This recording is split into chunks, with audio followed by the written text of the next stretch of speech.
Let's get started.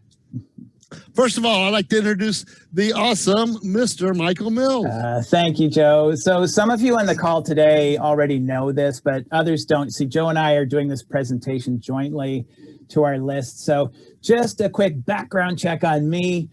I was an eMyth consultant for many years, delivering Michael Gerber's eMyth Mastery program. And by the way, I don't do that anymore. I leave the fun stuff, the coaching and the consulting to Joe. But what we found when we were consulting is that our clients, they were getting a lot of good information, but they weren't getting their processes implemented. And that being the very foundation of the eMyth program, we decided to focus our efforts there very tactically. In fact, we often say that eMyth theory, we take eMyth theory and we make it tactical. So as part of working with hundreds of entrepreneurs, we came up with a process development plan and a web-based platform to help you get your operating procedures implemented so that you can scale with control instead of being out of control, instead of being in chaos. So what we do is we help you get your processes implemented. It basically simplifies training, it simplifies management so that you can grow and you can ensure things are being done consistently and reliably exactly as you want things done. So that's just a brief bio for us. Thank you, Joe. Now, over to you. Thank you, Michael. Joe Siecinksi, for those of you who don't know me, you can look at my LinkedIn and find out all about me because none of that stuff matters unless we are able to help you out today, specifically to define your why, know why you need your why, and get things moving forward in your business. So as part of this, when we start getting going today, I want the learnings to be the best. So please make sure you have your handouts, your ink pens, your computers ready to go. The chat's open, so feel free to put it in the chat. Feel free to put in questions. We'll be monitoring those. If I don't answer them, we'll definitely catch those at the end. But the more you get engaged, the more you talk, the more we interact. Please do so. If you want to jump in and say something, just drop it in the chat. I think we can give audio control to them. Is that right, Veronica? Can we give audio to people? Yes.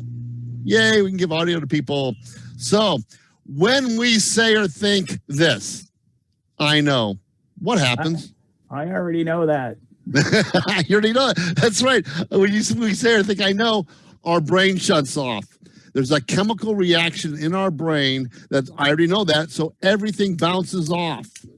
So we cannot learn. So as we're going through this presentation today, instead of saying, I know, no more I know, we say, come on. Isn't that interesting? Isn't that interesting? And it is interesting. It is interesting. You can almost feel the chemical reaction in your brain where you can absorb information versus, I know that. Isn't that interesting? We can absorb and learn information. So, isn't that interesting?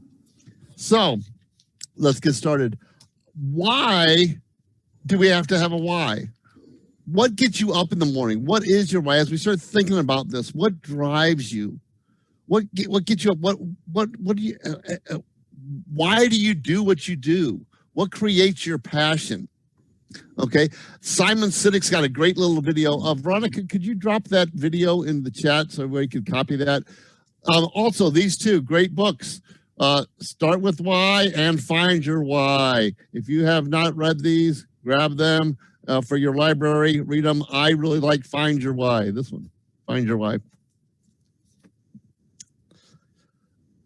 Because this is what gets you going. Michael, does this ever get you going? Yeah, you know, we've been doing some dry runs lately on this presentation, and I was talking with Joe. This happened to me.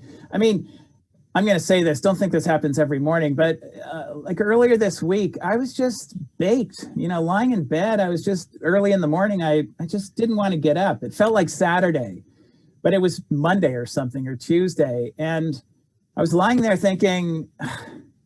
And then all of a sudden I remembered my why, and Joe and I will be sharing our whys, but I remembered my why and I thought, you know what, I get to do this. This is fun. I actually like what I'm doing, and it's sort of what gets me out of bed.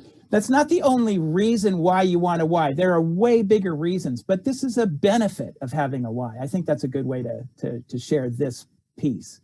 There's a lot more that we're going to be talking about why you need a why, but this is a personal benefit. It can get you out of bed. It keeps you passionate about what you do. And it'll drive you through the tough times. And it's everything around what you do and how you do. So let's just kind of figure out where everybody is right now. But let's do the first poll. Veronica, let's figure out where everyone is with their why.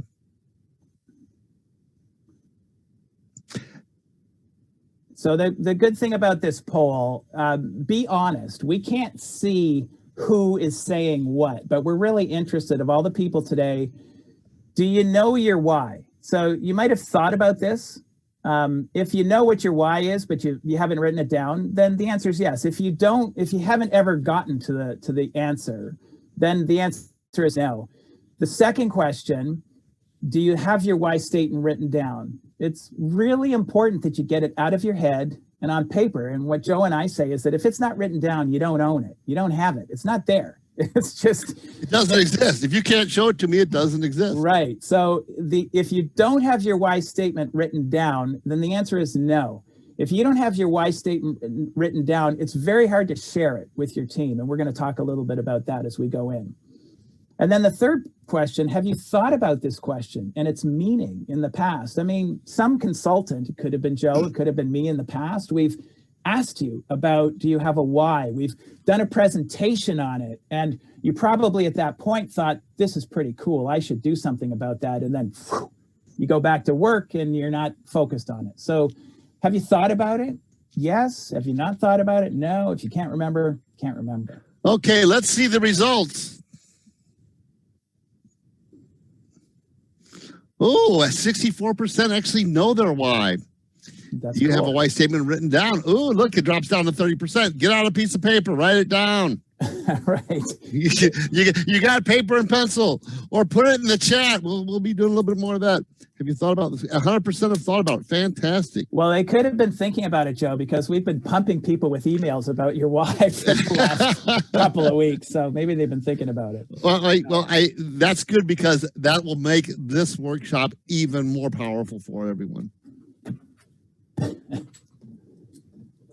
So, finding your why. So this is a little exercise, and what we want to do is actually in your handout, you've got a handout. What matters most to you? What I'd like you to do is write it down, think about it, and also put it in the chat so we can get that. So let's take about a minute, jot down into the chat box what matters most to you.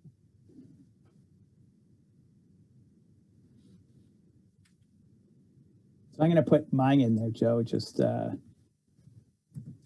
so mine is making a difference. In other words, what I offer, if I can spell, makes. Okay, I'm not seeing people in the chat. Get in there, people. It's hard to get it done quickly, Joe. I'm trying to write mine, so. And making an impact on others, excellent. Making a difference, excellent. Helping people, excellent. I'll be very, I have no idea what matters most. Ooh, cool. 19. So if you're not sure what making a difference means to you, what matters most to you, have a look at some of what you're seeing here in the presentation. So in the chat box, because everybody should be seeing this, right? Is everybody seeing this, or only? No, only us. Only us. Okay. So I see it. Okay. So I'll compile this and shoot it out to help everyone. We can. So Veronica, let's make sure. Gary's actually saying we can see it all. We can see. Okay. Good. Excellent. Okay. It's open to view. Perfect. Fantastic. So okay. if you're not sure, have a look at what some people are writing, and that could help you. And then take this time to try to figure out what matters. And as we go through this, hopefully we'll get some clarity on what matters to you. Here's another one. Roland put it in the Q&A, to be in control of my destiny. That's a great one. Ooh, cool. Okay, let's move on to what is the one thing that I keep coming back to? So as you evaluate, start internalizing and reflecting on this, what's the thing you come back to of, finding your why? What is it? What makes you warm and fuzzy? What does it? It's it took me 2 weeks to kind of dive into this to start finding it. But you usually come back to one thing. Processes, Mike. It's at me. It's making people smile and making people happy. See others grow. Yeah. Leaving a legacy. That's a good one.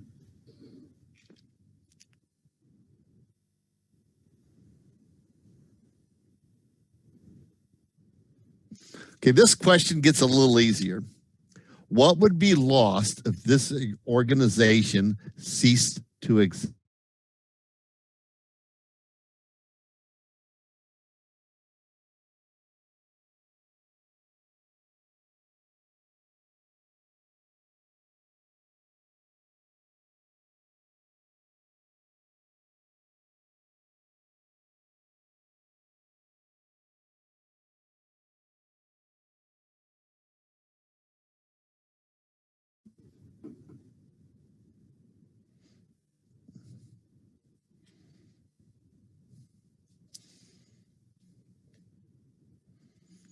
Hey, honey, good to see you here. To fulfill others' life and mine. That's a good one.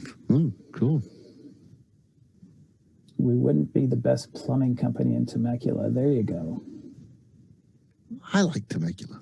It's a nice city. Marketing and sales. Excellent. Oh, here's a good one. This why seems focused on business, not personal. They join, they meld, So it's why you are doing what you're doing, and yes, so take it personally. I think go personally. You got to go personal. Our personal. If our business goals don't support our personal goals, why do it? Right. And it all comes down to personal. Sorry, Mike. No, that's okay. Sorry, Joe. So some of these questions are asking about the business, because if you don't, if you've got that personal why, but then you lose your business, then you lose your why. You lose the ability to deliver your why to your clients, essentially. So like for me, I said, what would be lost if our organization didn't exist? Well, for me personally and my business, we would lose control of our ability to grow. We would fall into SOP chaos, but that would also happen because I couldn't deliver that to my clients if I didn't exist, if my business didn't exist. So that might be another way to think of it. Yeah, and the fourth question kind of ties into that. Why are we important to the people we serve?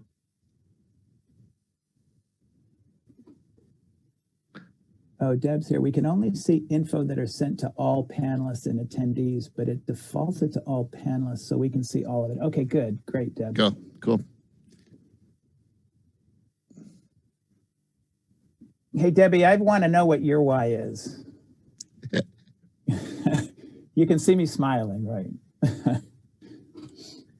Well, why are we important to the people we serve? I had a client this morning, and just the impact that I've had the privilege of having on his business, working with him for the last 2 years, it's just amazing. He actually got sick and had 3 days off and did not even get a phone call or an email. The business was running. Isn't that cool? That's very cool. Yeah. So that's what I get to do. What do you get to do with yours? Yeah. And when one of the things I say is that we get your processes in place so that you can scale without killing yourself. And yeah. Okay, we're going to move on to number 5. Why would anyone dedicate their precious time, energy, and compassion for your company? Yeah. This starts tying in to the team aspect of your why. Mm-hmm. Yeah, and your team, but I also think of it in terms of my clients, sharing with what I do, my why with my clients. I mean, I sort of say to myself, so I was making notes about this last night. So my clients, my business owners can get out of the rut they're in, out of that daily grind, and they can get their company under control and get their freedom back, being able to do what they love to do, whatever it is that they love to do. That's why I think people need to dedicate their precious time and energy and passion to this. Excellent. And Veronica, let's make sure we capture all of these chats. There is a way, there's an option for everybody on the call to save the chat at the end. So we will, because we're recording it, we actually do automatically save this chat, but and we can email it out. So if somebody doesn't get the chat, just let us know and we can email it to you. But you can save it to your own as a text file at the end of the event. Okay, so this is setting the foundation for driving us forward to finding our why. So, you know, with COVID and everything that's happened, the world's moving so fast. Most of us have been in this firefighting mode, just running, trying to figure out what we do. And this gives us an opportunity to breathe, take a step back, reflect on our business, on why do we do what we do. Right now, I see a lot of businesses in this continuous loop, just going around in circles, run.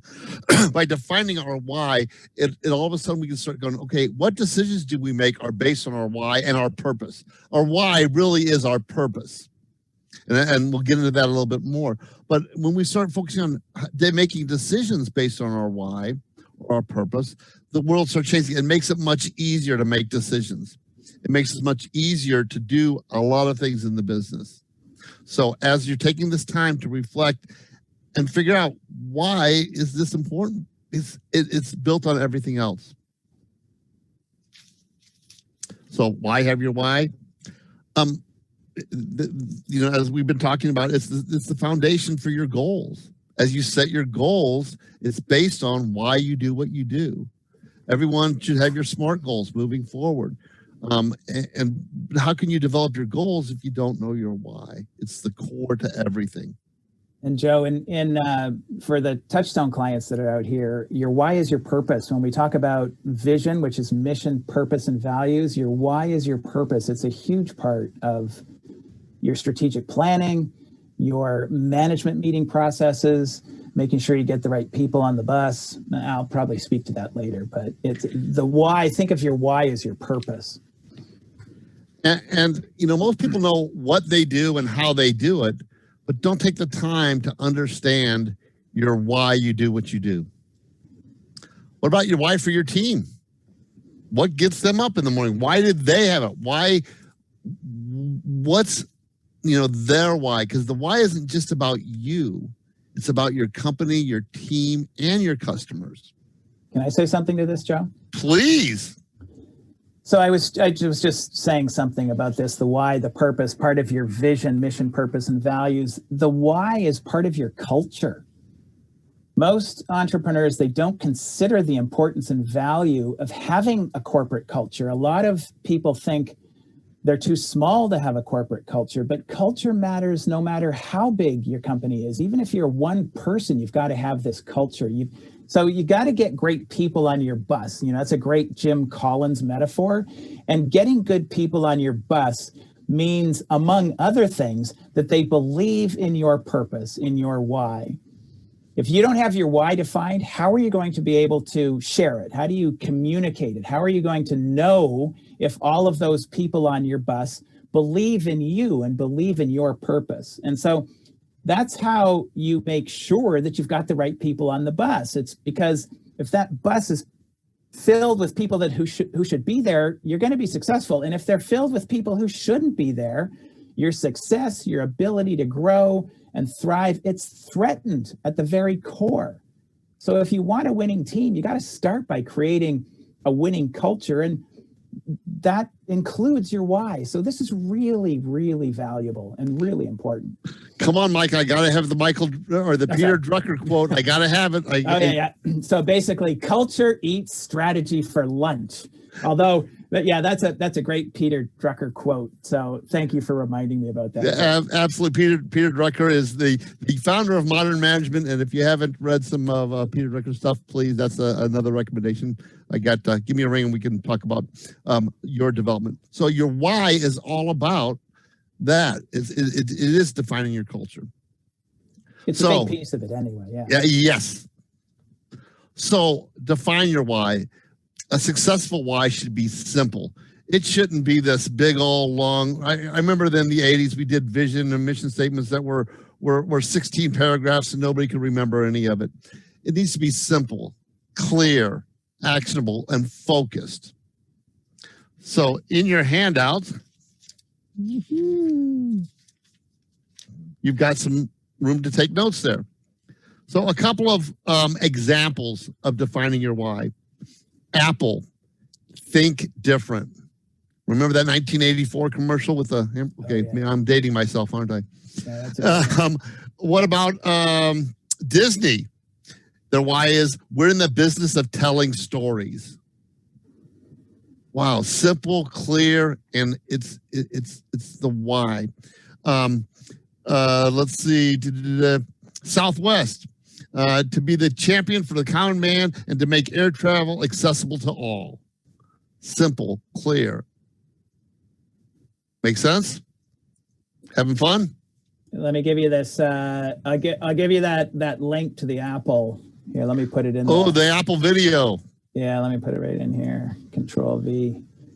For those of you who are over 45 years old, you might remember this. It was pretty remarkable.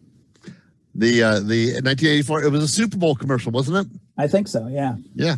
But they played it more than that, but it did, I think it launched at the Super Bowl. So I just put it in the link. So your why statement should be unique. It is yours. It is you and your company's. It's how you change. Actually, I think of it as how I change the world. Make sense? So why does your business exist? Why should you exist? It's a reflection. Why don't we do the polling number 2 on this question?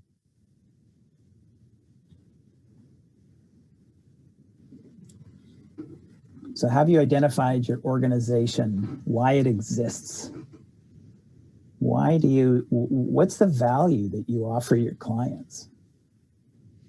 Do you have it? Do you know what it is? And it should interrelate to your personal why in some way. Yeah, there was a comment, personal and business whys are not necessarily the same. Right. That's a good question. That's a good comment. But I think, Gary, you'll find that they're rooted in the same place. At least mine are. And I'll be sharing some of that later on. But yeah, they may not be the same, but they support each other. It's like your business goals and your personal goals. If your business goals don't support your personal goals, why do it? Yeah, one of the things we used to say in when I was an eMyth consultant is the only reason to own a business is to do more of what you love to do. And yeah, I mean, that's the only reason to own a business. If you're not delivering on what you love to do, why bother? It's hard owning a business. All of you out there probably know this. It's not easy. And running a business is the hardest thing that anyone will do. It's much easier to get a job. Okay, let's see what the results are. Ooh, whoa, look at that. Have you identified your organizational and why your business exists? Have you defined why it should matter? Whoa, this is cool. Good. Okay. Can we take credit for that, Michael? I don't know. Did they do it? Did you guys just do it now? Yeah. So keep rolling. Let's go. So a format you can use is your contribution to blank so that and your impact. So what is your impact? Why do you inspire us? In short, it's your purpose. Mm-hmm. So that is a format. It's not the only format. It's a good way to get started if you're struggling with this to some extent. Mm-hmm. The final draft might look something like this: to engage and inspire people so that people are motivated to do something creative every day. So there's that that Joe was just sharing with you. Yeah. The contribution is to engage and inspire. The impact is motivate others. Mm-hmm. So it doesn't have to be in that format, but it makes it, it may make it easier to move forward and to get something clearly articulated for yourself, and it can start moving it forward. Okay, now what is the process, the formal process for defining your why? This is the process, okay? And in your handouts, you've got room on page number, a bunch of pages, and we're going to start diving into this. But understand the idea of why you need your why. Find a partner like Michael and start telling stories about your business or yourself, and look for patterns on when you're telling stories, you're going to tell stories about things you remembered. Look for the patterns, draft it, and start refining it and redoing it and redoing it and redoing it. So, hey, Joe, can I tell a story? I love stories, please. So right here in the middle of that where it says select and tell your stories, this would be great for managers to do too. If you're having a strategic planning meeting at the end of the year, have managers tell success stories about what happened. So let me tell you a story that happened to me. I had a client who came to me. He was working maybe 12, 14 hours a day. He was completely out of control. He walked into my office and said, "Hey, Mike, I need you to help me." And I sort of said, "Well, I can lead a horse to water, but I can't make you drink." And he said, "I'm in. I'm all in." Well, I worked with him for 16 months, and then we completed. And he'd done a great job. He was down to about 10 hours a week, and he was doing it because it was fun. He didn't have to go to work if he didn't want to. But I didn't hear from him for a bunch of years. And then by chance we connected, and here's the story. He basically told me that shortly after we'd wrapped up our work together, his wife was diagnosed with breast cancer. And because he didn't have to work 12 hours a day, he was able to be with her throughout her ordeal. He went with her to all of her chemotherapy treatments. He was there to help around the house because she was beat after these treatments. He was there to help cook, to take care of her. And he didn't have to be at work. And he said, today she's cancer-free. And she beat it. And he credited his being there as a big part of her success. And he said, I want to thank you, because if we hadn't done what we did together, he would never have been able to have been there for her. And if he had, he might not have had a business if he had been there with her. And she beat it. He was there to help, and his business was running smoothly. And I was just like, oh my God. That was profound for me. And that's why I do this work. I do this work to make a difference. So those are the types of stories you want to share. You'll start seeing these threads, these patterns that are weaving throughout your stories, and they can become the foundation of your why. And all of you, I'm sure, have a story that resonates. You got me tearing up here, Michael. Yeah, well, I do every time I tell that story. But that's why really get through it. but that's why we do what we do. Yeah. It's setting this up and following it. It doesn't happen all the time, so don't. I have, like I talked about this morning. The client took 3 days off and didn't even get a phone call. Where 2 years ago, he couldn't have left the office for 2 hours without getting a phone call. Yeah. So we get to contribute to the world by helping our businesses. Yeah. So as you start walking through this process, we can't go through this today. This takes time, but start going through it. And as you start going through this, once you get to that first kind of draft, or you start doing this, dive deep into it. So I recommend in chapter 2 of Dean Gressy's Millionaire Success Habits, it has a process for helping you define your why and kind of dig deep into it. And in your handout, there's an area where it says, okay, how do you dig deep? And start digging deep and start digging deep. So Michael and I are going to play a little bit. Is that okay? Yeah. You want to do me, or do you want me to do you? What do you I'm want to do? okay either way. You decide. Your show. Okay, I'll decide. Michael, what's your why? Why do I do? Why do you do what you do? Well, first of all, I'm going to assume that I don't know what I do right now. Okay, so Yes, please. Say, I do this because I want to make a lot of money. I hear that a lot. So why do you want to make a lot of money? Well, because if I make a lot of money, I can do what I do. I don't have to work for someone else. I don't like working for other people. I want to do what I do. I want to have control. So why do you want to do what you do? Why do you want to have control? Well, because I think let me sort of go way back, because this sort of came, I used to want to be famous. I wanted to be like Michael Jackson. And the reason I wanted to be like Michael Jackson is I thought you had to be famous to make a difference. When I saw what happened to Michael Jackson, I went, I don't want to be like Michael Jackson. I don't want fame for fame's sake. So why do I want to be famous? And I thought, well, I want to be famous because I want to be able to make a difference. And I thought when I was younger that I had to be famous to be able to make a difference. Like Bono, man, that guy makes a difference. But then I discovered that there were other ways to make a difference. So why do I want to make a difference, Joe might ask? You got me right before I was ready. Why do you want to make a difference? Why? Yes. Well, because it makes me feel good, I read this poem by Emerson, and the last phrase of the poem, it's a very famous poem.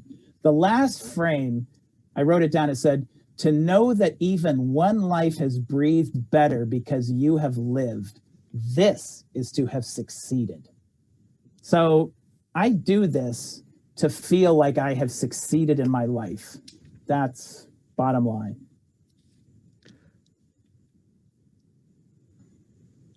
I like it.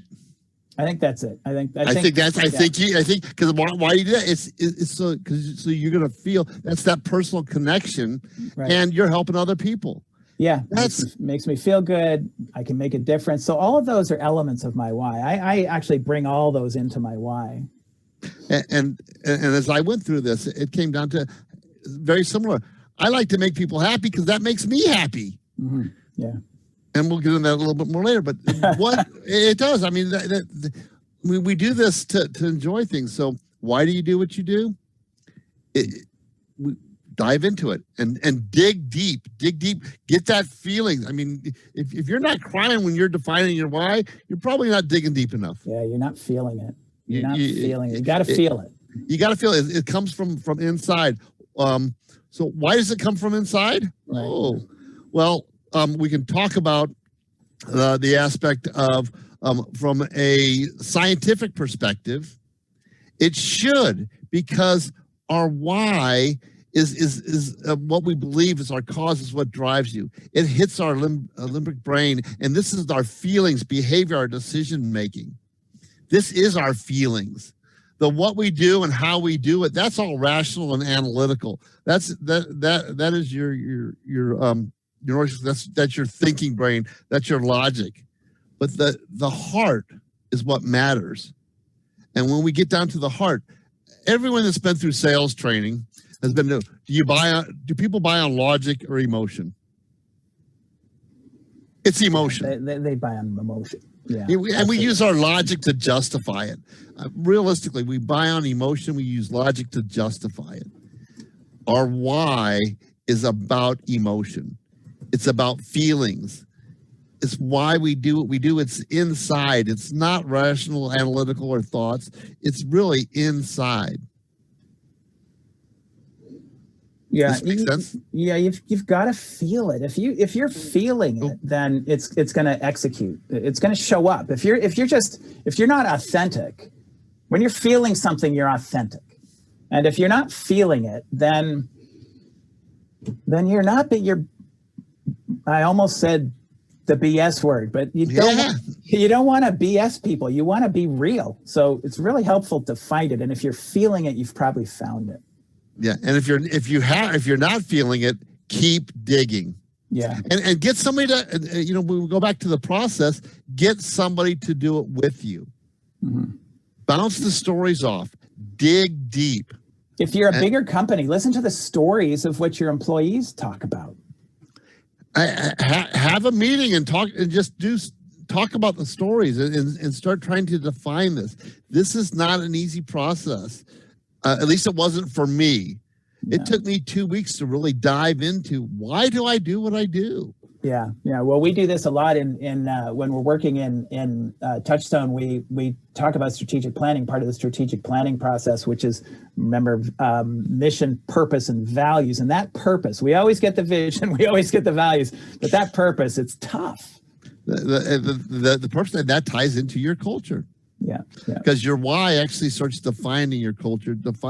It may modify your vision. Yeah. In fact, absolutely. It usually does. So once we define and get clarity on our why, then we look at our how, the discipline of how, and the consistency of what. And the key to this is they must all be in harmony. They work together. They can't be separated out. You can't have something that they're not working consistently as a functioning organism almost. It's a living, breathing entity. Your company is a living, breathing entity, and these all tie together. So defining. Joe, what is why don't you give your example of your why, how, and what? It's coming up, so just okay. Wait, I got a slide on it, so we're gonna. Okay, sorry. We're gonna. But most people start with what and how, and then they don't ever define their why. They must all be in harmony, right. And we're gonna get to that. Okay, sorry. So the discipline of how. So once you know your why, the discipline of how is how you support your why. So this is what you do to support what your why is. It's what you do and how you do it. And we're going to give you an example here in a minute. This makes sense? On how? This is a slide that I'm hoping we're going to be able to send this out afterward, because this is a slide that I was pondering, reading over and over, thinking there's a lot in this slide. So it's a good one. I internalize it, read it. Yeah. And this actually comes from Simon Sinek. So I got to give credit, because when I read this, it really started making me think about why we do what we do, how we do it, what we do, and how we do it. Yeah, put that. Hey, Veronica, can you put that Simon Sinek video out there, please? Yeah. Okay. Sorry, Joe. Keep going. Oh, no. And what we do. This is, most of us know what we do. There it is. And know what we do and how we do it. It's the why that's kind of that, but that's the core of everything. Mm-hmm. There's that word authenticity again. Authentic. Yep. And it supports your why. If it's not supporting your why, then you're not authentic. You're not consistent. You're not in harmony with your why. And by the way, your why is never about making money. Money it helps you. It might help you achieve your why, but it's not your why. Often starts there, though. Almost everyone I tell is, why do you do what you do? Make more money. Right. Well, what's more money? Why? Right. And it gets down to why we do, and it may be very different than what mine was very different than what I originally thought. I thought mine was to buy the island, which is still my goal, but it's not my why. It's not why I get up in the morning. When I get up in the morning and I think about helping someone move for their business forward, move it just that little bit, where all of a sudden they're smiling, they're like, oh, I know what to do next. Man, every morning I get up and I'm like, I get to go help somebody today. Isn't that cool? I got the coolest job in the world, by the way, Michael. So. Oh, yeah. Well, you and me. Yeah. So my why is to make someone smile every day so that they grow in confidence and empowered to become great leaders. When I see a business owner specifically smile, or anybody in the hallway even, it makes me feel cool. I mean, those of you that know me, it's like, happy Thursday. I thrive off of the energy that other people have, and me putting out that energy helps bring it back. Now, how do I do that? I help great businesses become achieving ultimate success by being sustainable, predictable, stable, consistent, and have an emotional connection, that emotional connection to their constituents. I make businesses great. What do? I provide coaching by using proven systems, tools, and processes to get my clients where they want to go. But you know what else, Joe? You deliver possibility to all these people. You deliver joy. You deliver energy. And they need that when they're building their business. This is not Joe, you're not seeing Joe right now on webinar mode. This is who he is. This guy is so full of life and energy. And it comes from his why. Well, it does, because I get to help people, and that gives me energy. So it's kind of cool when you define your why and what you do, and then how you do it, and what you do, in concert, in harmony, it's a system. Life gets really cool. Yeah. So it's a reminder of your vision. It keeps everything on track. You can always go back to your why or your purpose, which your why and your purpose are kind of interrelate those, and it makes decisions so much easier. It makes everything easier because it's your guiding light. It really is. Any comments there, Mike? No, but I got a comment coming up after the next slide. So that one. It's the one after that, actually, but keep going, because you're coming up to the whole idea of interpretation. Don't leave it open for interpretation. So I want to save my thoughts. You're going to save it for that one? Yeah. So you got to stay close to your why. You got to revisit it, and you must share it. You engage it every day, and you engage it with people you interact with. And not only I share mine with my customers, my peers, anyone that wants to listen to me, and if they don't, I sometimes share it. Yeah, right. Well, there are a lot of companies too that like Infusionsoft has this. They're a big company, but in their lunchroom they've got this this huge mural painted on their wall of their why. So everybody knows it. Everybody lives it. And you. Well, we're going to get to that. You hire to it. You fire to it. It is your essence. Right. Ooh. And never leave it open for interpretation. It must be reinforced from the executive level down to, this is part of your onboarding process. This is part of your hiring processes. This is everything. It's how you do things. Right. So, did we keep the mission, purpose, goals slide? We may have taken that out. No, we're going to keep it in there. Okay. But I want to talk about this one just for a second. When I was with that little company, you may have heard of them, HP. I was with Hewlett Packard for 25 years, and I remember when I first started out, one of the culture items, one of the kind of who we are was you don't say things bad about your competition. End of story. And when I came on board, they actually fired one of their top salespeople because he was saying derogatory things about our competition. And I was just appalled. I'm like, how can you do that? How can you fire one of your best salespeople just for saying something bad? And I didn't get it at that time. Now I look back and go, wow, that was so powerful. That had such an impact to me on how important the culture and your purpose, and it goes back to the why it is to a company. And defining your why will enable that. And not leaving it open to interpretation. It can't be. It's got to be documented. It's got to be good and reinforced. Right. And one way to reinforce that is? Yeah, through your vision, through strategic planning, and through management processes. So in that previous slide, Joe was talking about leaving your why open to interpretation.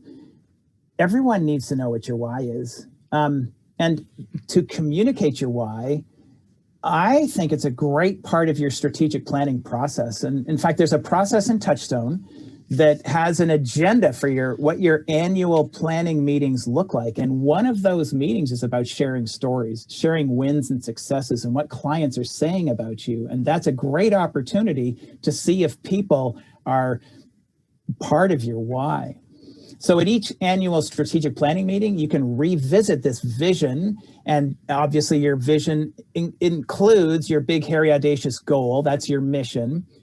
Your values, that's the bottom part, which are, those are those things that you hold sacred. But it's revisiting your purpose, why you do what you do. These stories should be coming out. And managers need to hold employees accountable to the culture of your company. All managers need to be in touch with the pulse of the employees to make sure that that corporate culture is being considered, that it's woven into the fabric of the organization.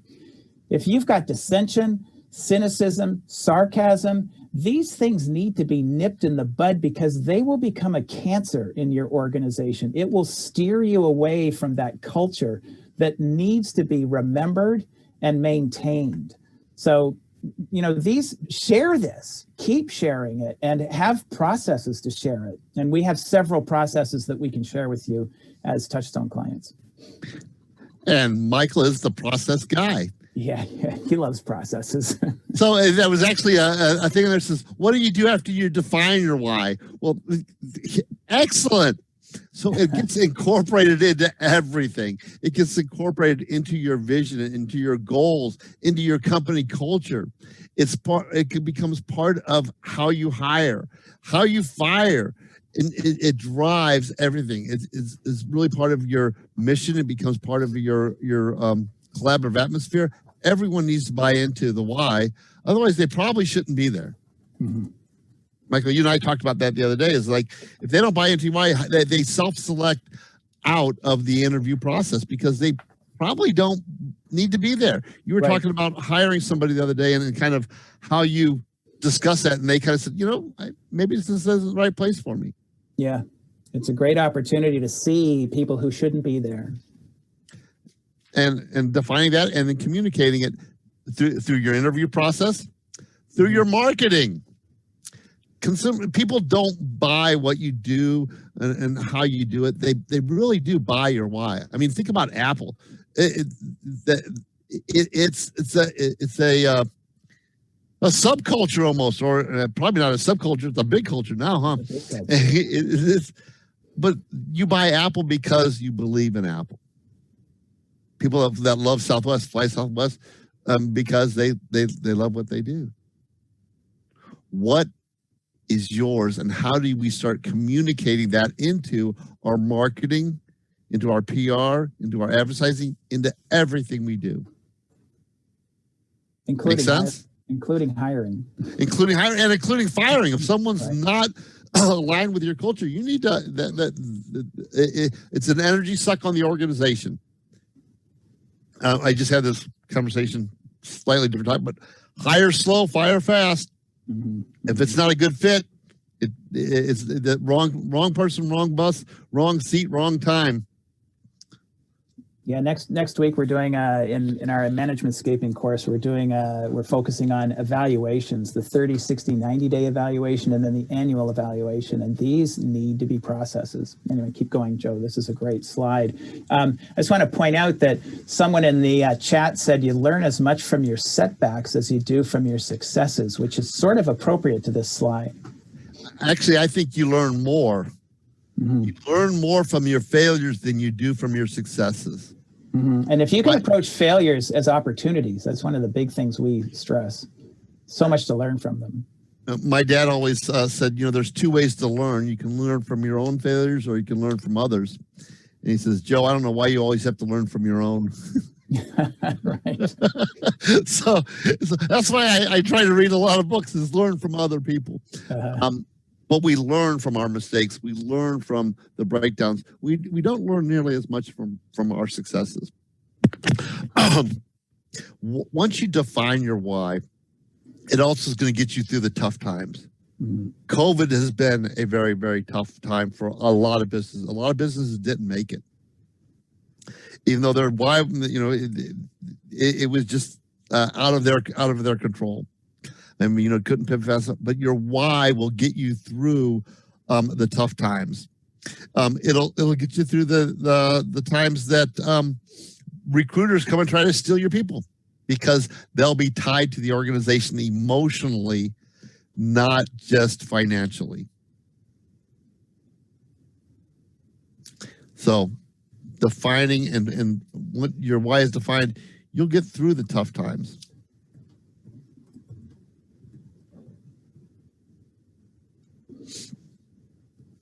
And your why may include a reason for giving back. Giving back to the community is something that we all as business owners should be doing. And I know my company gives back. I personally sit on the board for the Red Cross.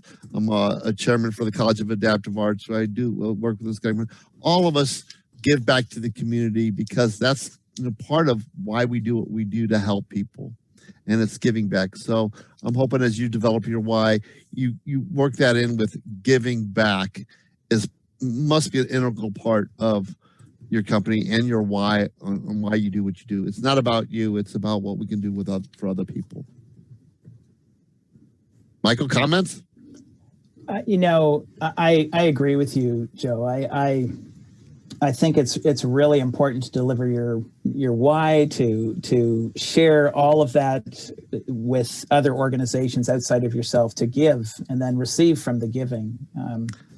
And I'll tell you, one of the reasons why I do that, lots of people helped me when I started this. 11 years ago, it was not easy. And went through some really tough times and bounces, and you think your business is going to go from here to here. It goes like this. Right. And understanding your why, I know, would have helped me get through that so much easier. Now that I really have spent the time to define it, life is getting easier.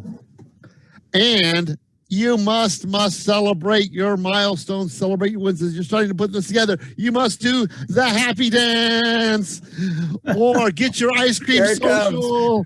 I had to do my happy dance in this workshop. Those of you that know me, the celebrations are a key success factor for your business. What that does is it releases endorphins and makes you want to do it again. Otherwise, you do something that's like, oh, great job, next.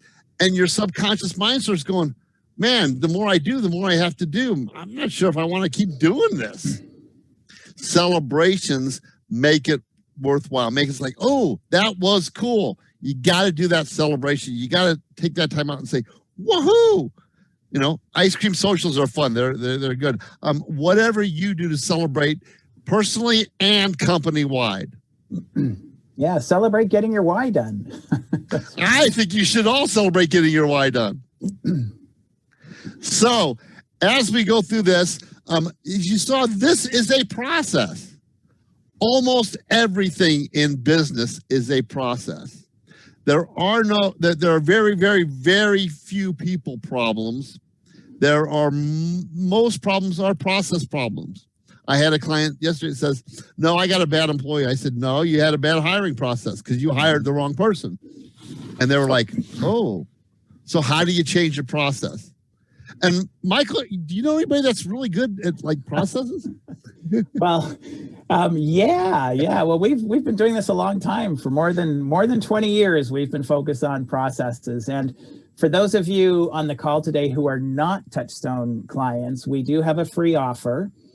You can go to our site. You can see it there in the top right-hand corner, www.businessdesigncorp.com. And there is an option there to click to get a free trial of our TouchStone application. We have a library of processes that you have access to, and one of them is the strategic planning process. And since it's coming into strategic planning season, it's the end of the year, this would be an excellent time to get a free trial.